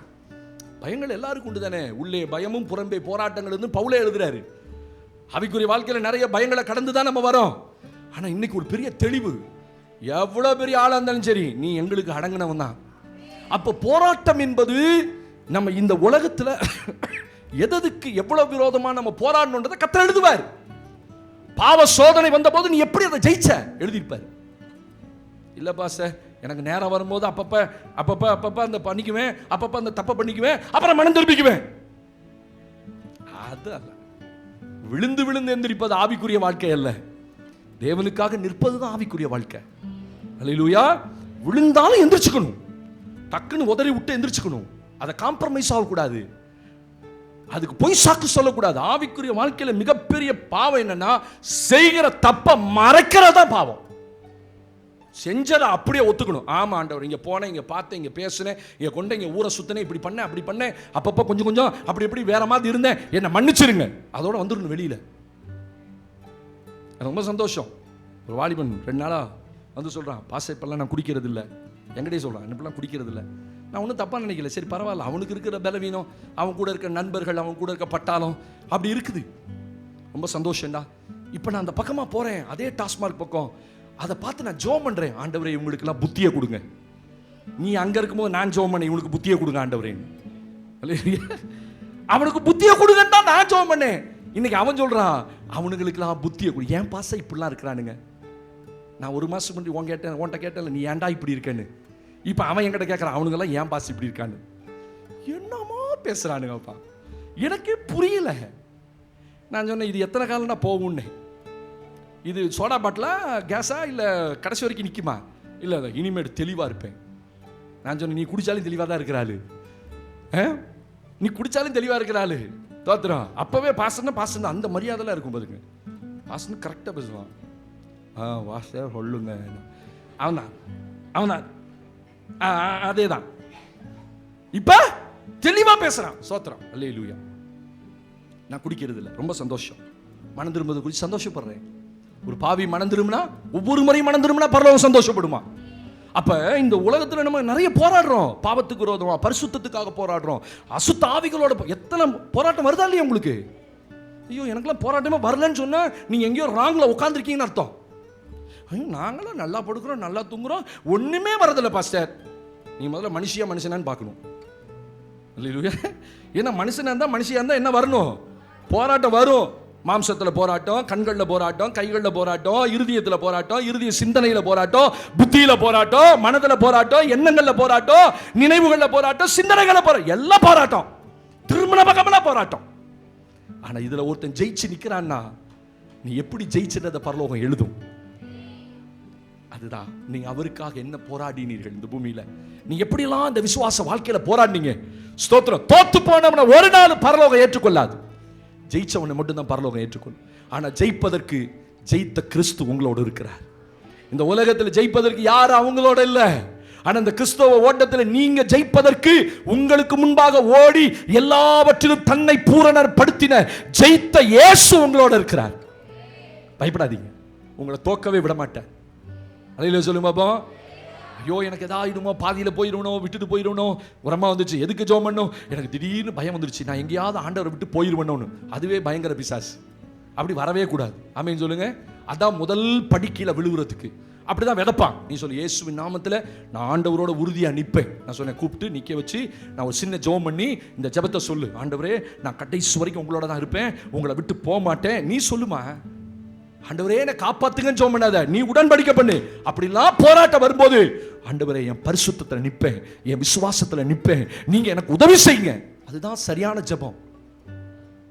அப்பதான் பரலோகத்தில் ஜீவ புஸ்தகத்தில் நீ எப்படிலாம் ஜெயிச்சன்றதை கர்த்தர் எழுதுவ. நீ எதுக்கெல்லாம் போராடின, எப்பெல்லாம் போராடின, அந்த போராட்டத்தை எப்பெல்லாம் ஆண்டவருடைய ஒத்தாசையை நீங்க தேடினீர்கள். ஆண்டவருடைய ஒத்தாசை இல்லாம ஜெயிக்கவே முடியாது. ஆமென் சொல்லுங்க. பாவத்துக்கு விரோதமாய் போராடுகிறதுல உங்க பரிசுத்தம் ஒரு நாள் ஆகாது. இயேசுடைய பரிசுத்தம் மட்டும்தான் நம்மளை பரிசுத்தமானா நிறுத்தும். விசுவாசத்துல ஏன் பலத்துல போராட முடியாது. ஏன்னா விசுவாசம் மனுஷருடைய பலத்தில் அல்ல, அது தேவனுடைய பலத்துல, பரிசுத்த ஆவியானுடைய பலத்துல. அததான் அங்க எழுதியிருப்பார். மூன்றாவது ஒரு வசனத்தை நம்ம வாசித்து கடந்து போகலாம். கொலோசியர் நிருபத்தில் 1ஆம் அதிகாரத்தில். ஏற்றடி வீடியோ. ஆண்டவருக்கு மகிமை உண்டாகட்டும். கொலோசியர் 1ஆம் அதிகாரம். தேவனுக்கு மகிமை உண்டாகட்டும். வாசிக்கலாமா? 29வது வசனத்தை நாம் வாசிக்கலாம்.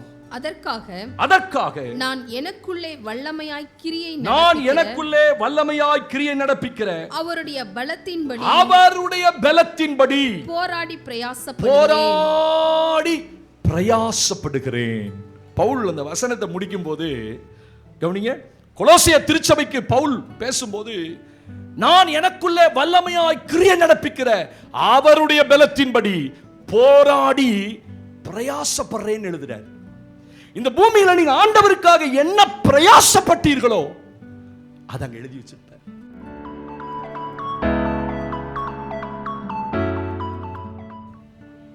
கர்த்தருக்காக நீங்க என்ன செஞ்சீங்க? எங்கெங்கெல்லாம் ஓடுனீங்க? எங்கெங்கெல்லாம் சுவிசேஷம் சொன்னீங்க? எங்கெங்கெல்லாம் அவர நாமத்தை பத்தி சொன்னீங்க? இந்த பூமியில் எத்தனையோ பரிசுத்தவான்கள் பெயரே தெரியாம ஆண்டவருக்காக நிறைய செஞ்சு மரிச்சிருக்கிறாங்க. ஆமென். பிரயாசப்படணும் அவருக்காக. நான் எனக்காக பிரயாசப்பட்டேன், என் குடும்பத்தை நல்லா காப்பாற்றினேன், என் பிள்ளைகளை நல்லா படிக்க வச்சேன், டாக்டர் ஆக்கினேன், இன்ஜினியர் ஆக்கினேன், அதுல ஒரு பிரயோஜனம் இல்லப்பா. அது உலகத்துக்கு. உன் குடும்பம் உங்களை போற்றும். ஓ, என்னம்மா வளர்த்தா பாருப்பா அந்த அம்மா பிள்ளைகளை, அப்படி சொல்லும், அப்ரிஷியேட் பண்ணும். ஆனா பரலோகம் என்ன சொல்லும்? தேவனுடைய ராஜ்யத்துக்காக இந்த பூமியில என்ன செய்தீர்கள்? அதனாலதான் பவுல் சொல்றான், நான் பிரயாசப்பட்டேன். பிலிப்பியர் நிருபத்தில் சொல்லும் போது, நான் எல்லாரிலும் அதிகமாய் பிரயாசப்பட்டேன். நாடுகளுக்கும், தேசங்களுக்கும், கிராமங்களுக்கும், பட்டணங்களுக்கும், அறிஞர்களுக்கும், ஞானிகளுக்கும், பேதைகளுக்கும் அவன் கர்த்தருடைய சுவிசேஷத்தை சொன்னால. சந்தை வழியில் எதிர்பட்டவர்களோடு பேசினால. அதான் பிரயாசம். நான் எனக்காகப்பட்டேன், என் குடும்பத்துக்காகப்பட்டேன், நல்லா உழைச்சேன், மாடு மாதிரி உழைச்சேன் பாங்க சிலர். யாருக்கு அது என்ன பிரயோஜனம்? நானும் பாசமாக காரில் போய் பேசிட்டோம். இந்த பூமியில் மனுஷர் எவ்வளோ பிரயாசப்படுறாங்க குடும்பங்களுக்காக, பிள்ளைகளுக்காக. நான் சொன்னேன், ஒரு பிரயோஜனம் இல்லை. அதனால தான் பிரசங்கியில் சாலமோன் எழுதும்போது சொல்றாரு, சூரியனுக்கு கீழ் நான் கண்ட எல்லாம் மாயையே, வேனிட்டி, எல்லாம் மாயை. ஒருத்தன் வரான், ஒருத்தன் அனுபவிக்கிறான், ஒருத்தன் சேர்த்து வைக்கிறான், பின்னாடி வர சந்ததி அதை அழிச்சு போடுது. இதான் உலகம். ஸ்தோத்திரம். நீங்க சேர்த்து வச்சது உங்க பிள்ளைங்க நல்லா வச்சிருக்குன்னு யாருக்கு தெரியும்? இல்ல, யாருக்கு தெரியும்? அது நல்லா கொண்டு வருவானா, நல்லா கொண்டு வர மாட்டானா? சாலமோன் வரைக்கும் நல்லா இருந்துச்சு. சாலமோனுக்கு பிறகு ராஜ்யம் இல்லாமல் போயிட்டு, கஷ்டப்பட்டு தாவீது சேர்த்து வச்சான். சமஸ்த இஸ்ரவேலை மாற்றி பிரிந்து கிடந்த ராஜ்யங்கள் எல்லாம் ஒன்று கூட்டி சாலமோன் கையில கொடுத்துட்டு போனான். சாலமோன் சாகும் போது பிள்ளைகள் நல்லா இல்ல, ராஜ்யம் விழுந்து போயிட்டு, ராஜ்யம் பிரிந்து போயிட்டு. அப்ப தேவனுக்காக இந்த பூமியில நீங்க என்ன பட்டீங்க?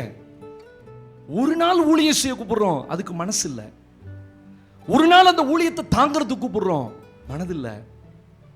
எத்தனையோ பேர் தங்களை சொத்து பத்தெல்லாம் எழுதி வச்சுட்டு மறிச்சு போனவங்களா இருக்கிறாங்க.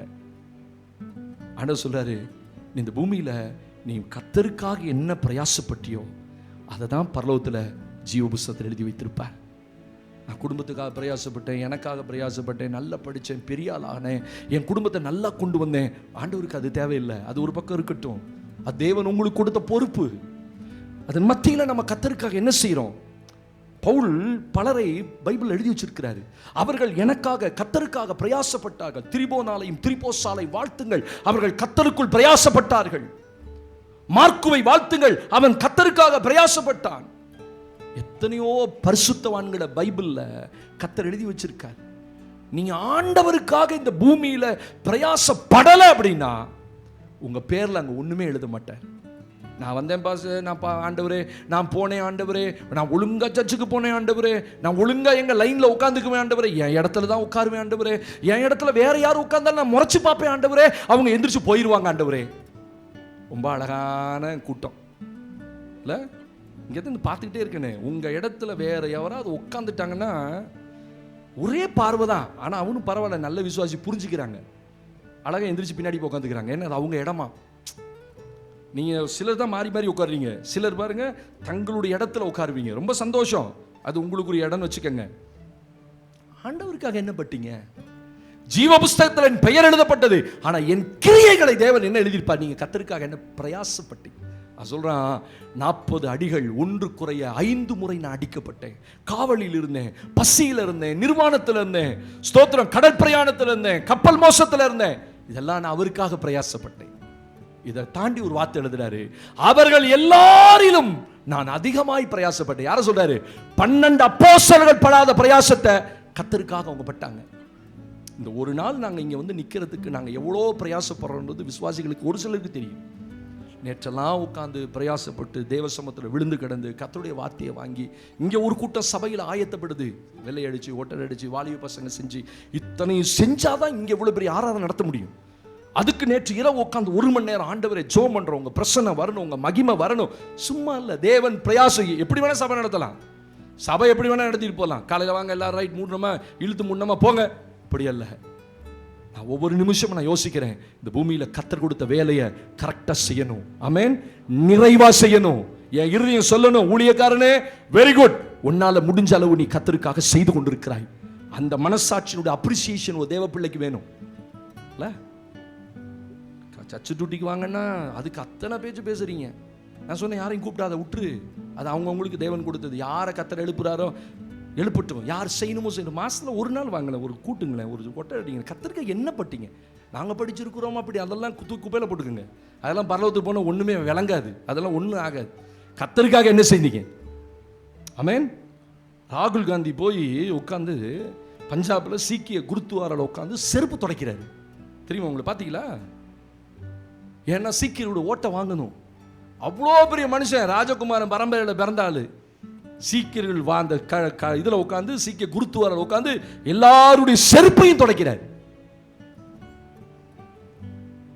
அதான் நீங்க கர்த்தருக்காக, கர்த்தருடைய ஊழியத்தில், தேவனுடைய ராஜ்யத்தில், ஸ்தோத்திரம், நீங்க தேவனுக்காக ஏதாவது செய்யலைன்னா உங்க பக்கம் வெறுமையா இருக்கும். 4வது, தேவன் என்ன எதிர்பார்க்கிறார், எதை எழுதி வைத்திருப்பார்? பிலிப்பியர் நிருபத்தில் 4ஆம் அதிகாரத்தில் தேவனுக்கு மகிமை உண்டாகட்டும். 3ஆம் வசனத்தை நாம் வாசிக்க போறோம். அதான் வாசித்தோம், கர்த்தருக்கு மகிமை உண்டாகட்டும். இன்னொரு வசனத்தை வாசிமா, லூக்கா எழுதின சுவிசேஷம் 7ஆம் அதிகாரம் 47ஆம் வசனம். லூக்கா 7ஆம் அதிகாரம் 47ஆம் வசனத்தை வாசிக்க கேட்க போகிறோம். ஆதலால் நான் உனக்கு சொல்லுகிறேன், இவள் செய்த அநேக பாவங்கள் மன்னிக்கப்பட்டது. இவள் மிகவும் அன்பு கூர்ந்தாலே எவனுக்கு கொஞ்சம் மன்னிக்கப்படுகிறதோ அவன் கொஞ்சமாய் அன்பு கூறுவான் என்று சொல்லி அவளை நோக்கி உன் பாவங்கள் மன்னிக்கப்பட்டது என்றார். ஒரு ஆமென் சத்தமா சொல்லுங்க. ஒரு வேசி, ஒரு விபச்சார ஸ்திரீ ஆண்டவர் சமூகத்தில் வந்து உட்கார்ந்து அவள் பாதத்தை தலைமயிரால் துடைத்தால் அந்த வீட்டில் இருக்கிற மனுஷன், ஐயோ இவர் பாவியா இருக்கிற மனுஷனா இருக்கிறாளே, இயேசுவுக்கு இதெல்லாம் தெரியாதா, அவ எவ்வளவு பாவின்னு. அப்ப ஆண்டவர் ஒரு வார்த்தை சொல்றாரு, சீமோனே சீமோனே, உனக்கு ஒன்று தெரியுமா, நான் உன் வீட்டுக்கு வந்தேன், நீ எனக்கு கால் கழுவுறதுக்கு தண்ணி கொடுக்கல. ஏன்னா யூதருடைய கலாச்சாரம் வீட்டுக்கு வரவங்களுக்கு தண்ணி கொடுக்கணும். அப்புறம் நீ என்னை முத்தம் செய்யவில்லை. ஏன்னா யூதர்கள் யார் வீட்டுக்கு வந்தாலும் என்ன செய்வாங்க, இந்த கண்ணத்தோட கண்ணமா வைப்பாங்க, அதான் அவங்க கொடுக்கிற முத்தம். நீ என் தலைக்கு எண்ணெய் வார்க்கவில்லை. அவ்வளவு அன்பு கூர்ந்திருந்தா நீ என் மேல தைலத்தை ஊத்தி இருப்ப, ஒன்னும் செய்யல. ஆனா இவளோ மிகவும் அன்பு கூர்ந்தாளே. ஆமென். என்ன செஞ்சா, கண்ணீர் சிந்தி தலைமயிரினால் பாதத்தை துடைத்தாள். ஸ்திரீக்கு ரொம்ப முக்கியம் அந்த தலைமயிர் தான். அந்த தலைமயிரை எடுத்து அந்த பாதத்தை, இயேசுவின் பாதத்தை துடைச்சதுனால தான் ஆண்டவர் சொல்றாரு, இவள் மிகவும் அன்பு கூர்ந்தாளே. என்னப்பா எழுதுவார் அவரு அங்க, நீங்க ஆண்டவரை எப்படி நேசிச்சீங்கன்றது எழுதுவார். ஆமென் சொல்லுங்க, சத்தமா சொல்லுங்க. எல்லாரும் நேசிக்கிறத காட்டிலும் நாம நேசிக்கிறது ஒரு வித்தியாசம் இருக்கு. உலகத்திலும் உலகத்தில் உள்ளவைகளிலும் அன்பு கூறாதிருங்கள். உலகத்திலையும் உலகத்தில் உள்ளவைகளிலும் இந்த உலகத்து பொருட்கள் மேலையும் உலகத்தில் குடும்பத்து மேலையும் ஓவர அன்பு வைக்காத. ஏன்னா அவர்களுக்கு பிதாவின் அன்பு இருக்காது. ஏன்னா உலகத்தின் அன்பு என்ன நிரப்பிருச்சுன்னா அங்க என்ன இருக்காது, தேவனுடைய அன்பு இருக்காது. எல்லாரும் பார்க்க அவள் பாதங்களின் அருகே உட்கார்ந்து, ஒரு ஸ்திரீ, ஒரு பெண், ஒரு ஆண் பக்கம் போக மாட்டா யூத ஸ்திரீல, யூத குலத்துல.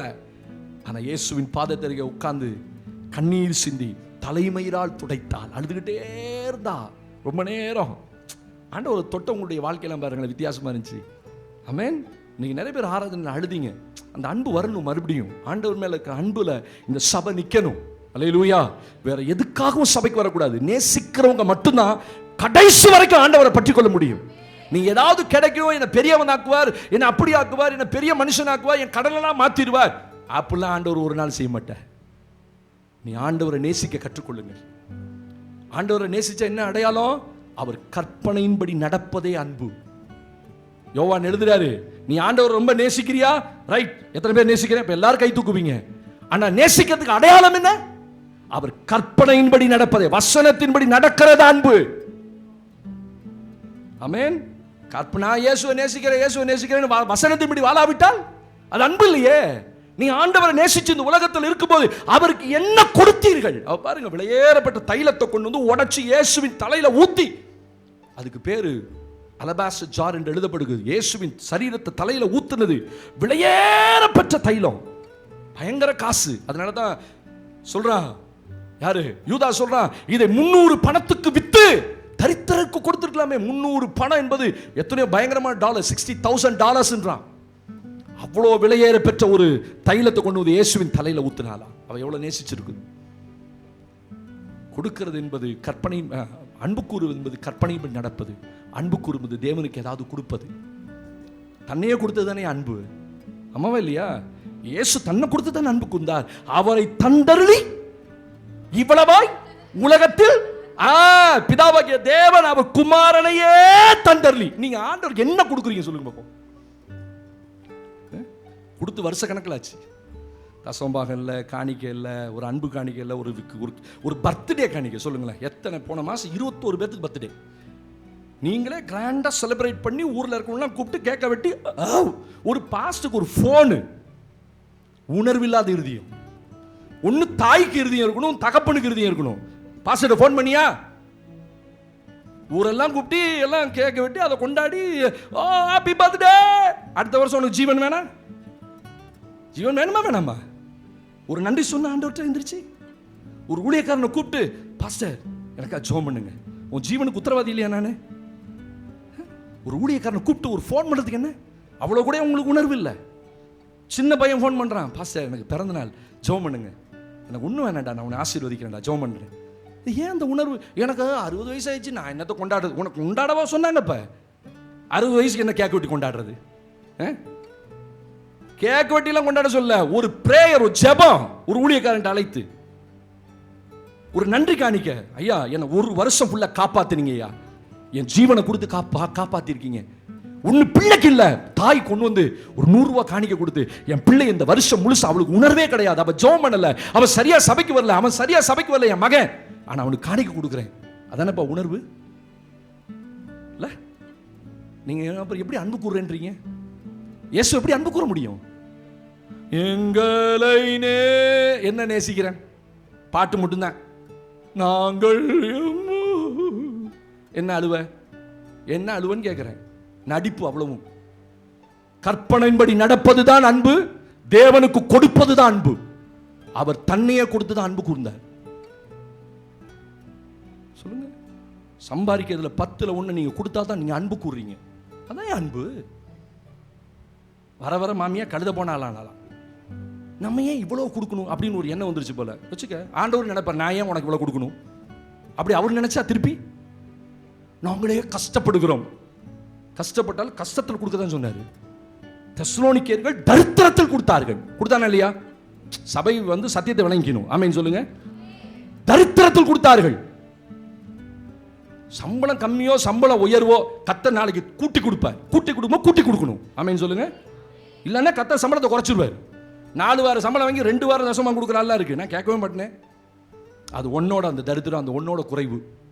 நீங்க வச்சுக்கோங்க, வேணான்னு சொல்ல. ஏமாத்துறதுக்கு கத்தட்ட ஏமாத்தி என்ன பண்ண போறீங்க? எல்லாம் சேர்த்து வச்சு ஒருத்தன் எவனா ஒருத்தர் திருடிட்டு ஓடி போயிடுவான், எவனா ஒருத்தர் எடுத்துட்டு ஓடி போயிடுவான். நீங்க போட்டு வச்ச சீட்டை ஒரு பையன் கொடுக்க மாட்டான். பாஸ் ஜோம் பண்ணுங்க பாஸ், எடுத்துட்டு ஓடிட்டான். நான் சிரிச்சுக்குவேன். நீ கத்தருடைய பணத்தை எடுத்துட்டு ஓடனி இல்லை, அதான் ஒருத்தர் எடுத்துட்டு ஓட்டான். ஆண்டவர் ஏமாத்தாதீங்க. ஆண்டவரை ஏமாத்துறனால நீங்க அன்பு கூறுன்னு சொல்லவே சொல்லாதீங்க. அன்பு கூறுவது கொடுப்பது தான். அன்பு கூறுவது வசனத்தின்படி நடப்பது தான். ஆமென் சொல்லுங்க பாப்போம். அதை தானே எழுதுவாரு ஆண்டவர். என்ன சொன்னாரு? இவளை உலகத்தில் உள்ள எங்கெல்லாம் சுவிசேஷம் அறிவிக்கப்படுதோ அங்கெல்லாம் சொல்லுப்பா. இவள என்ன பெரிய உயர்வு பார்த்தீங்களா? ஏன் தெரியுமா? சும்மா நேசிக்கிறேன்னு சொல்லல, பாதத்தில் விழுந்து அழுது கொண்டு வந்து தைலத்தை ஊற்றி அவ கண்ணில் தாண்டி தலையில கண்ணீரெல்லாம் சிந்தி தலைமையில தொடச்சி, நான் ஒன்றும் இல்லைப்பா என்கிட்ட உள்ளதெல்லாம் கொடுக்குறேன். கத்தர் அதிகமாக கேட்கல, உள்ளதில் கொடு, உள்ளதில் எடுத்து கொடு. அது ஏன் உனக்கு இவ்வளோ சங்கடம் சொல்லுங்க? கத்தருக்கு கொடுக்கறதுல ஏன் உங்களை ஆசீர்வதிக்க தானே கேட்கிறாரு. நீங்க எந்த அளவின்படி அளக்கிறீர்களோ, சத்தமா சொல்லுங்க, அந்த அளவின்படியே உங்களுக்கு திரும்ப அளக்கப்படும். திரும்ப கொடுத்துருவாரு. நீங்க என்ன விதைச்சாலும், நான் அன்னைக்கு விதைச்சதுதான் இன்னைக்கு அறுத்துக்கிட்டு இருக்கிறேன். அதுதான் என் வாலிபத்தில் ஒரு நாள் கத்தர் என்னோட பேசினேன். நான் அன்னைக்கு பைபிள் காலேஜ் 2nd இயர் படிக்கிறேன். கத்தர் ஒரு நாள் அந்த பிரசங்கத்தில் எனக்கு கொடுக்க தெரியாது, ஏன்னா எனக்கு தசமான என்னன்னு தெரியாது. உண்மையாக சொல்றேன். நான் சிஎஸ்ஐ பேக்ரவுண்ட்லேருந்து போனனால, ரோமன் கேத்தலிக் பேக்ரவுண்ட் போனனால நான் பைபிள் காலேஜ் போயிட்டேன். எல்லாரும் கொண்டு வந்து கவர் கொடுப்பாங்க. எனக்கு என்னத்தை கொடுக்குறது தெரியல, ஏன் இவனுங்களாம் கவர் கொடுக்குறாங்க? நான் கேட்டேன் ஒரு நாள், என்னது இது அப்படின்னு. உங்க அப்பா உனக்கு மாசம் கொடுக்குறாருல, அதில் கொண்டு தசமா கொடு. அப்போதான் எனக்கு கிளிக் ஆகுது. ஓ, நான் சம்பாதிக்கல, நான் ஏன் கொடுக்கணும்னு நினச்சேன். எங்கள் அப்பா மாதம் 200 ரூபா அனுப்புவார். எங்களுக்கெல்லாம் பாருங்கள், வாங்கி சாப்பிட 200 ரூபா தான். அதில் நான் பேப்பர் வாங்கிக்கணும், அதில் ரப்பர் வாங்கிக்கணும், அதில் எழுதணும், அதில் பஸ்ஸை பிடிச்சி போகணும். அன்றைக்கி எது பெரிய பணம்? 94 95 200 ரூபா அதில் கொடுக்க. அப்போ ஒரு நாள் அந்த 1 வருஷத்துக்கு எனக்கு எங்கள் அப்பா எவ்வளோ கொடுத்தாரோ அன்னைக்கு பாருங்க, எனக்கு தெரியல. எங்கள் அக்கா திடீர்னு ஒரு பணம் அனுப்புகிறாங்க. தம்பி உனக்கு அனுப்பணும்னு தோணுச்சு, ஆண்டவர் சொன்ன இந்த பணத்தை எடுத்து தசமாமா கொடு அப்படின்னாரு. 360 ரூபா. அன்னைக்கு அது பெரிய பணம் எனக்கு, என் கையில் இல்லை. அன்றைக்கு விதைக்க ஆரம்பித்தேன்.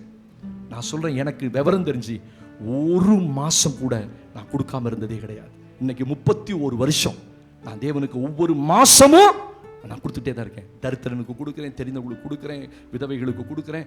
எவ்வளவோ போகுது. என்னுடைய தசம பாகத்துல 20% கொடுக்குறேன். 10% ஆண்டவருக்கு, 10% இந்த சபை செலவுகளுக்கும், மற்றவர்களுக்கும், அந்த தரித்திரர்களுக்கும், விதவைகளுக்கு கொடுக்குறேன். அப்போ கர்த்தர் என்ன ஆசீர்வதிப்பார் பண்ணுறாங்க. நான் சொல்ல, உங்களுக்கு எவ்வளவு கம்மியாக இருந்தாலும் இன்னைக்கு ஒரு முடிவெடுங்க. இந்த 4ஆம் மாதம் நான் அவர்கிட்ட அன்பு கூறுறேன்றதுக்கு ஒரே ஒரு அடையாளம் அவருக்கு கொடுப்பது தான். ஆமீன் சொல்லுங்க. முதல்ல என்ன கொடுக்கிறேன், பிறகு கர்த்தர் எனக்கு கொடுத்ததை கொடுக்கிறேன். கடைசியா 5, 6வது ஒரு சம்பவத்தை வாசித்து நாம் கடந்து போகலாமா? தேவனுக்கு மகிமை உண்டாகட்டும். 2 தீமோத்தேயு 4ஆம் அதிகாரம். அங்கே என்ன எழுதப்பட்டிருக்கும்? 2 தீமோத்தேயு 4ஆம் அதிகாரம் 7ஆம் வசனத்தை நாம் வாசித்து கடந்து போகலாம். 2 Timothy chapter 4 verse 7. நல்ல போராட்டத்தை போராடினேன், ஓட்டத்தை முடித்தேன், விசுவாசத்தை காத்துக்கொண்டேன். நல்ல போராட்டத்தை போராடினேன், ஓட்டத்தை முடித்தேன், விசுவாசத்தை காத்துக்கொண்டேன். நம்ம கவனிச்சீங்களா? அப்போஸ்தலனாகிய பவுல் திருச்சபைக்கு எழுதும் போது தீமோத்தேயுக்கு எழுதின 2ஆம் நிருபத்தில் எழுதுறாரு, அப்பா உனக்கு ஒன்று தெரியுமா, நான் இப்போது முதிர் வயது உள்ளவன். கிட்டத்தட்ட பவுலுக்கு இப்ப 65-70 வயசு. நல்ல பழுத்த பழம். இன்னைக்கெல்லாம் 65-70 சாதாரணமா போச்சு. 70-80 வயசு வரைக்கும் இந்தியனுடைய மருத்துவ கணக்கின்படி இந்தியர்களுடைய சராசரி ஆயுள் காலம் இப்ப 73-75 ஆயிடுச்சு சராசரியா. அன்னைக்கு பவுலுக்கு கிட்டத்தட்ட 65-70 வயசு. நான் முதிர் வயது உள்ளவனாய் இருக்கிறேன் எழுதுறார். மூத்த ஊழியக்காரர் எழுதுறார், நான் எப்படி போராடினேன் தெரியுமா? நல்ல போராட்டம், ஓட்டத்தை முடித்தேன். பரலோகத்தில் ஜீவ புஸ்தகத்தில் நீ எப்படி ஓடனன்றது எழுதுவார். ஆமென் சொல்லுங்க.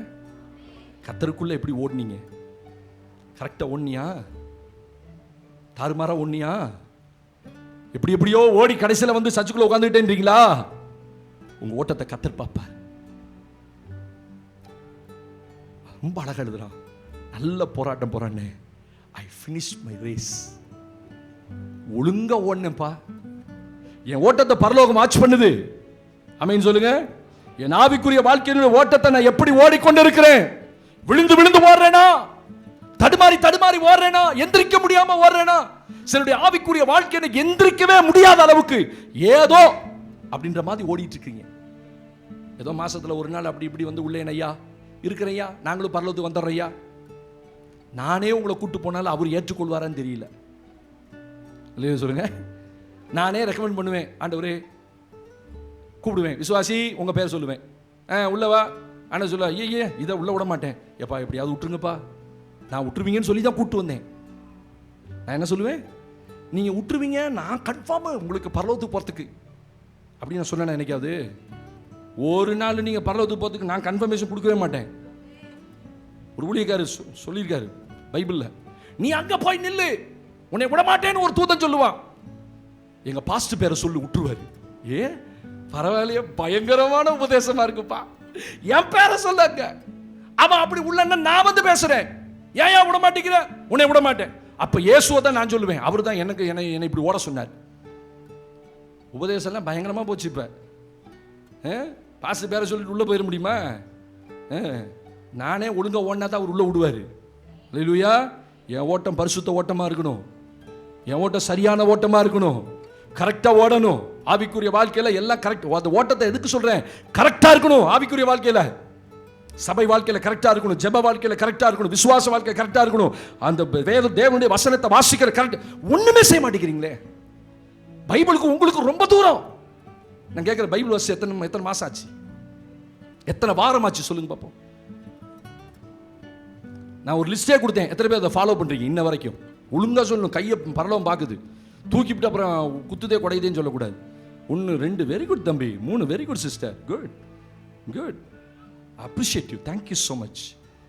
ஒரு 20 பேராவதுக்காக நான் பிரயாசப்பட்டிருக்கேன்ல, அதை கொண்டாந்து அச்சடிச்சு கையில் கொடுத்து well done well done well done, very good, well done. கர்த்தர் உங்களை அப்ரிஷியேட் பண்ணுறாரு.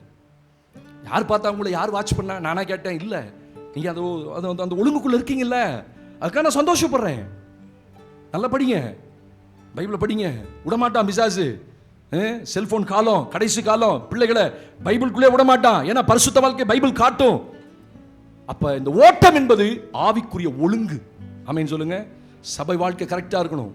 4 வாரம்னா 4 வாரம் உள்ள நிக்கணும். பரலோகம் வாட்ச் பண்ணுது. நீ எங்க சுத்துற, எங்க போற, என்கிட்ட 1000 கணக்கு சொல்லலாம், 1000 காரியம் சொல்லலாம். கர்த்தர் பார்க்கிறார், அதெல்லாம் விடவே மாட்டார் ஒரு நாளும். என்ன ஏமாத்தலாம், அவர் கண்ணை ஒரு நாள் ஏமாற்ற முடியாது. அதனால தான் நான் யாரையும் ஒன்றும் சொல்றது இல்லை. ஏன் தெரியுமா? அவர் தான் எஜமா, அவர் பார்ப்பாரு. உங்களால் வர முடியுமா, வர முடியாதா, கொடுக்க முடியுமா, கொடுக்க முடியாதா, எல்லாத்தையும் அவருக்கு தெரியும். ஆனா இந்த ஆவிக்குரிய வாழ்க்கையில ஒழுங்கு இல்லாம ஓடினா என் பேர்ல பரலோகத்தில் ஒண்ணு எழுத மாட்டார். கர்த்தருக்காக எப்படி ஓடுனீங்க, இந்த 9 மணிக்குள்ள வரத்துக்கு நீங்க எவ்வளவு பிரயாசப்பட்டு வரீங்கன்றதை கர்த்தர் பாப்பாரா பார்க்க மாட்டாரா? சில குடும்பங்கள் நான் பார்க்குறேன், 9 மணிக்கு இன்னைக்கு நிறைய பேர் உள்ள இருந்தீங்க. I appreciate you. ஏன் பாச, எனக்கு எப்படியோ முயற்சி பண்றேன், வர முடியல பாச, அந்த இறுதியமாவது உங்களுக்கு இருக்கேன், நான் சந்தோஷப்படுறேன். போவோம் மெதுவா 2 பாட்டு பாடிட்டு அப்படின்னு சொல்லிடாதீங்க ஒரு நாள் கூட. ஆமென். கொஞ்சம் லேட் ஆச்சுன்னா அந்த இருதயம் படபடக்கணும். ஐயோ தேவனுடைய ராஜ்யத்துக்கு நான் லேட்டா போகக்கூடாது. அந்த ஆவிக்குரிய ஒழுங்குகள் தான் ஓட்டோன்னு எழுதுறாரு. நான் ஓட்டத்தை ஓடி முடித்தேன், என்கிட்ட ஒரு குறையும் இல்லைப்பா, நல்லா ஓடினேன், சொல்ல வேண்டியவங்களுக்கெல்லாம் சொல்லிட்டேன், போக வேண்டிய ராஜ்யங்களுக்கெல்லாம் போனேன், சொல்ல வேண்டிய ராஜாக்களுக்கெல்லாம் சொன்னேன், என் ஓட்டத்தை முடித்தேன். அதுதான் பரலோகம் உங்களை அப்ரிஷியேட் பண்ணும். கடைசியாக 7வது அங்கே என்ன எழுதப்பட்டிருக்கும்? யோவான் 3 ஹல்லேலூயா 30 வாசித்து முடித்து கடந்து போகலாம். 7th பாயிண்ட், யோவான் 3ஆம் அதிகாரம் 30ஆம் வசனம். அங்கே என்ன எழுதப்பட்டிருக்கும்? அவர் பெருகவும், அவர் பெருகவும், நான் சிறுகவும் வேண்டும். நான் சிறுகவும் வேண்டும். ஆமென். சத்தத்தை காணோம். ஹல்லேலூயா. யோவான் சொல்றான், அவர் பெருகணும். என் ஜீவிய காலத்தில் எல்லாத்திலையும் தேவனுக்குரிய மகிமையை கொடுத்துடணும், அவரை கனப்படுத்தி வாழணும். நான் ஒவ்வொரு முறையும் பலிபீடம் ஏறும்போது சொல்லுவேன், ஆண்டவரை என் வேலையை மட்டும் நான் செய்யணும், என்னை நீங்க மறைச்சிக்கங்க, என்னை மறைத்து உம்மை வெளிப்படுத்தும், நான் எந்த இடத்துலையும் பெருகக்கூடாது, நீங்க தான் பெருகணும். அப்படின்னா என்ன அர்த்தம்? ஜீவிய காலம் முழுவதும் உங்களுடைய வாழ்க்கையினுடைய அத்தனைக்கும் உரிய மகிமையை யாருக்கு கொடுக்கணும்? உங்க வாழ்க்கையில நீங்க எதை பெற்றுக்கொண்டாலும் கர்த்தருக்கு மகிமையை சொல்லணும். இது நீங்க தான் கொடுத்தீங்க, இது உம்மால தான் பெற்றேன், இந்த படிப்பு உம்மால தான் வந்தது, இந்த வேலை உங்களால தான் வந்தது, இந்த மேன்மை உங்களால், அப்படி சொல்லி வாழ்வது தான் பரலோகத்தில் எழுதப்படும். ஆண்டவரே, இவன் எல்லாத்திலையும் இந்த அம்மாவும் இந்த ஐயாவும் உங்களை மகிமைப்படுத்தி வாழ்ந்தாங்க. எழுந்துடுங்க, சோமல்லா. தேவனுக்கு மகிமை. புஸ்தகங்கள் திறக்கப்பட்டது.